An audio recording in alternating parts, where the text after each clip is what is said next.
Good morning, dear students. In the last class, we completed the structure of liver. Okay, today we will continue the functions of liver. Okay, you know that the liver is having different functions. So, liver performs synthesis, storage, and secretion of various substances. Okay, liver is performing the synthesis of substances, storage of substances, and secretion of substances. And the liver secretes bile juice. Okay, so you know that the bile juice contains bile salts and bile pigments. In the bile juice, there are no enzymes. So digestive enzymes are absent in the liver. Plays an important role in carbohydrate metabolism. So like glycogenesis. So what is meant by glycogenesis? Conversion of glucose into glycogen. Okay, conversion of glucose into glycogen is called as glycogenesis. Next one is glycogenolysis or glycogenolysis. So breakdown of glycogen into glucose. Breakdown of glycogen into glucose is called as glycogenolysis. Gluconeogenesis, here neo means new. So what is meant by gluconeogenesis? Gluconeogenesis means conversion of non-carbohydrates. So what are non-carbohydrates? Proteins and fats. Conversion of non-carbohydrates like proteins and fats into glucose. Okay, it is called as gluconeogenesis. So now next one is lipogenesis. So what is meant by lipogenesis? Lipogenesis means here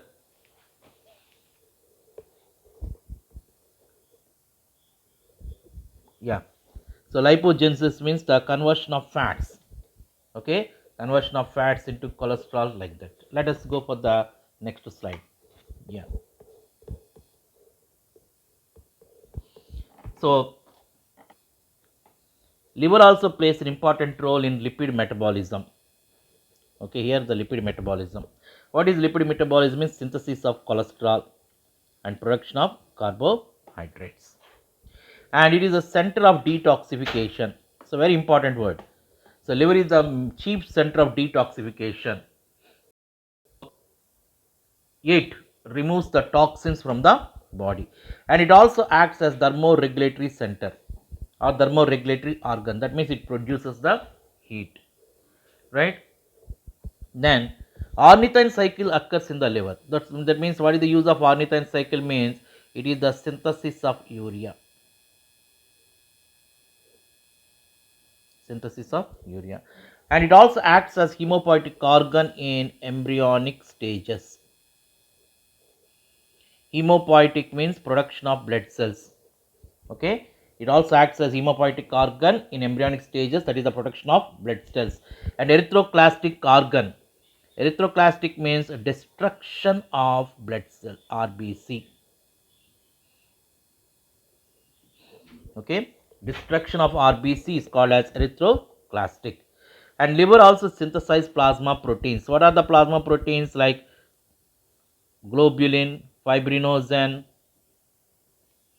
albumin, globulin, and also it synthesizes heparin. Okay, it also synthesizes the heparin. Okay, let us go for the next one. Then if a person who is drinking alcohol, that means a chronic drinker who drinks alcohol, his liver gets damaged. The damage of liver due to chronic alcoholism is called as liver cirrhosis. So you have to remember this one. Liver cirrhosis. It's a very important thing. So let us go for the next one, pancreas. Pancreas is the second largest gland. Okay, it is a mixed gland. Where it is present, you can see here the pancreas is present in the loop of the duodenum. Okay, this is the duodenum and this one is the pancreas. Okay, the pancreas is present in the loop of the duodenum. Okay, then the pancreas is having main ducts and accessory ducts. You see here, this is the main duct. I am marking with the green marker. See, this is the main duct. Okay, this is the main duct. And in the pancreas you can see accessory ducts also. So the accessory ducts are present like this. Okay, the accessory ducts are present like this. What is the main duct of pancreas is called as? Main duct of pancreas is called as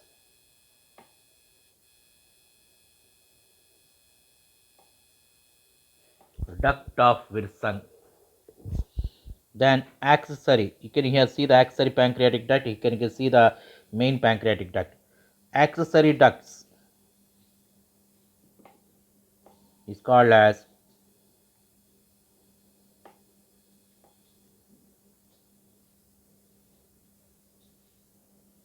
duct of Santorini.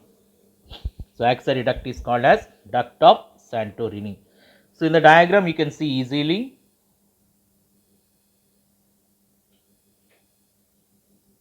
You can see that in the diagram you can see easily. This one is the bile duct. Okay, the bile duct is coming like this. Okay, and this is the pancreatic duct. Okay, so the bile duct and pancreatic duct combine together to open in as hepatopancreatic duct. Okay, hepatopancreatic duct. Right. Let us see. The pancreas consists of both exocrine part and endocrine part. So the exocrine part of pancreas secrete enzymes and bicarbonates, and the endocrine part of pancreas secretes hormones. The endocrine part of pancreas is secreting the hormones. Right. Let us go for the next slide. Right. Let us go for the next one, the process of digestion. Right. Process of digestion. Digestion is of two types. One is the mechanical digestion and second one is the chemical digestion. So what is mechanical digestion? Digestion without action of enzymes. So digestion without action of enzymes is called as mechanical digestion. So mechanical digestion includes what? It includes the mastication, that is the chewing of food. Churning movements. Churning movements means breakdown of large food materials into smaller particles in the stomach and small intestine. Peristalsis, wave-like movements which pushes the food particles from towards the posterior side. Okay. Then chemical digestion. Chemical digestion occurs by the action of enzymes. Okay. Where the chemical digestion occurs? Let us see the sites of digestion. The digestion occurs in the buccal cavity, stomach and small intestine. So the digestion occurs in the buccal cavity, stomach and small intestine. Let us see the first one, digestion in the buccal cavity. So buccal cavity performs two major functions. One is the mastication of food materials and second one is deglutination. Deglutination is otherwise called as swallowing. Right? How the mastication occurs? So in the buccal cavity, mastication of food materials occurs with the help of teeth and tongue. Okay, the teeth and tongue with the help of saliva masticate the food and mix the food. Okay, masticate the food and mix the food materials. So what is the function of saliva? Saliva helps in lubricating. So which part it is lubricating, ma? It is lubricating the buccal cavity or oral cavity. And also saliva helps in adhering. Adhering means attaching the food particles, because in the saliva there is a substance called as mucin. Okay, this mucin helps the food particles to attach with each other and forms into a ball like structure called as food bolus. It forms into a ball like structure called as food bolus. Okay, now we see the saliva also contains electrolytes. So what are those electrolytes? Sodium, potassium, chloride ions, bicarbonate ions, and also it consists of enzymes. Enzymes present in saliva: salivary amylase and lysozyme. Okay, salivary amylase and lysozyme. This is important point. The act of chemical digestion is initiated in the buccal cavity. So remember this one. The act of chemical digestion is initiated where? Initiated in the buccal cavity. How? Carbohydrate in the presence of salivary amylase, it is converted into dextrin, dextrin into maltose. So how much percentage of carbohydrates are digested means about 30% of carbohydrates are digested in the buccal cavity. Okay. Then what about the lysozyme? Lysozyme of saliva is antibacterial. That means it kills the microorganisms and prevents the infections and prevents the infection. So in buccal cavity only the carbohydrates are digested. The proteins and fats are not at all digested in the buccal cavity. So very important to remember that. Right. Right. Now the food bolus is swallowed. That means the food bolus enters into the pharynx, and swallowing is a voluntary process because in the pharynx there are skeletal muscles. With the help of skeletal muscles, the food bolus is swallowed and reaches to the stomach. Now let us see the digestion in the stomach. So what about the stomach? You know that stomach is a storage organ and it acts as the reservoir of food. That means in the stomach the food is stored for 4 to 5 hours. Okay, the food is stored for 4 to 5 hours. In the stomach, churning movements occurs.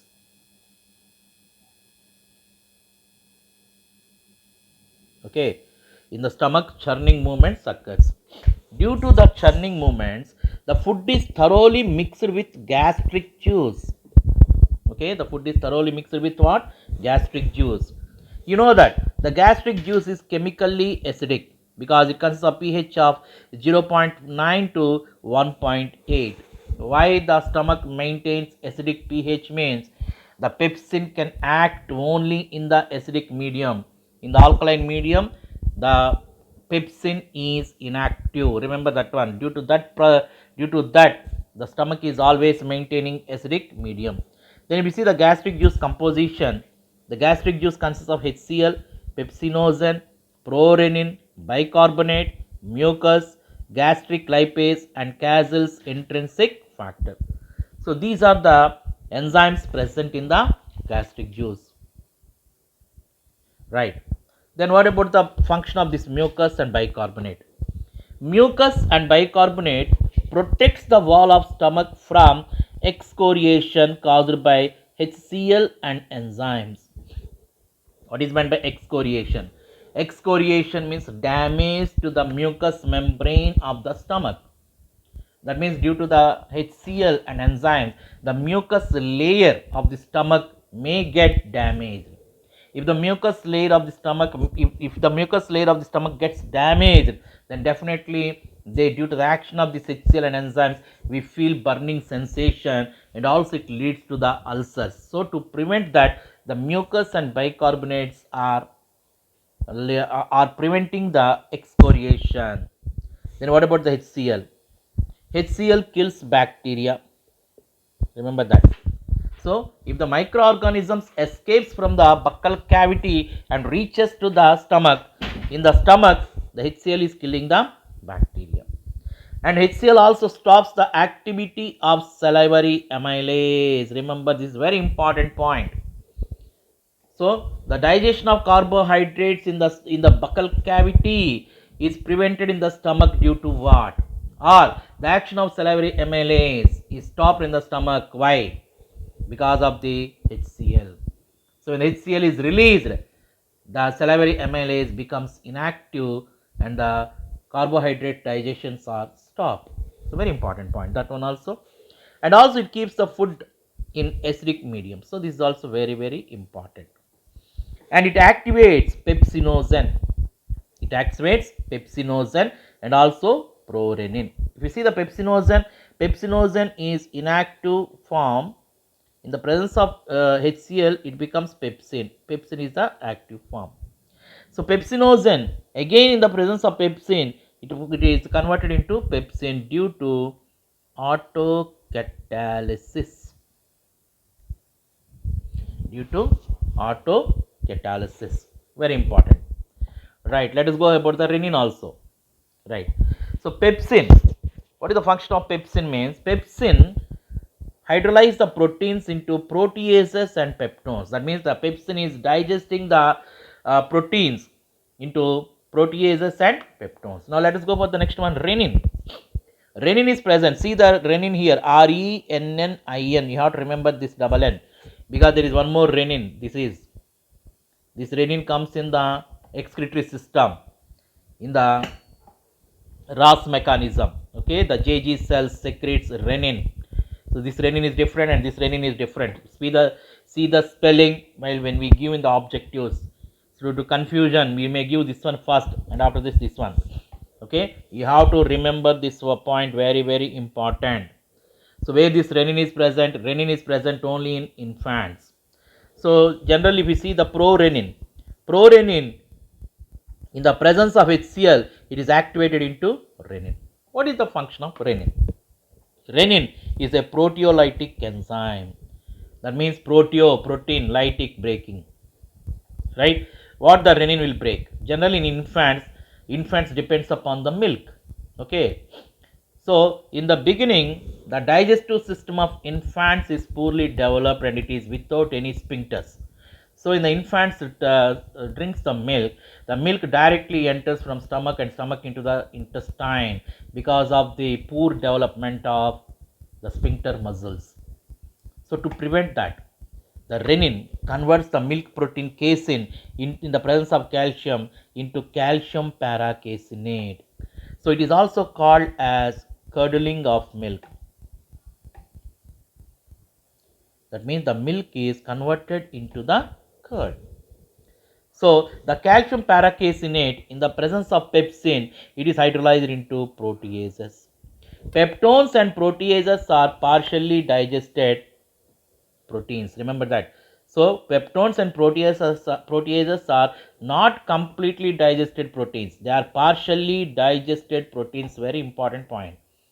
These proteases and peptones are completely digested by the action of the trypsin and chymotrypsin only, not by pepsin. Pepsin also digests the proteins partially, not completely. Let us see. Next one. Right. So next one is Cazel's intrinsic factor. This Cazel's intrinsic factor is useful for absorption of vitamin B12. This is also very important from the intestine. So the Cazel's intrinsic factor is useful for the absorption of vitamin B12 from the intestine. Okay. So if you see in the stomach, what are digested in the stomach means the stomach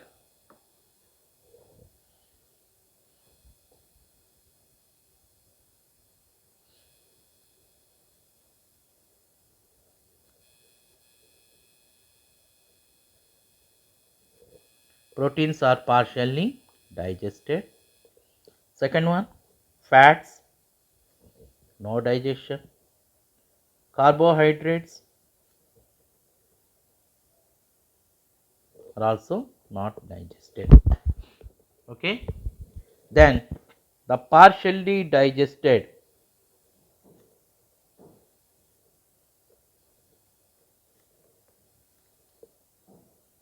acidic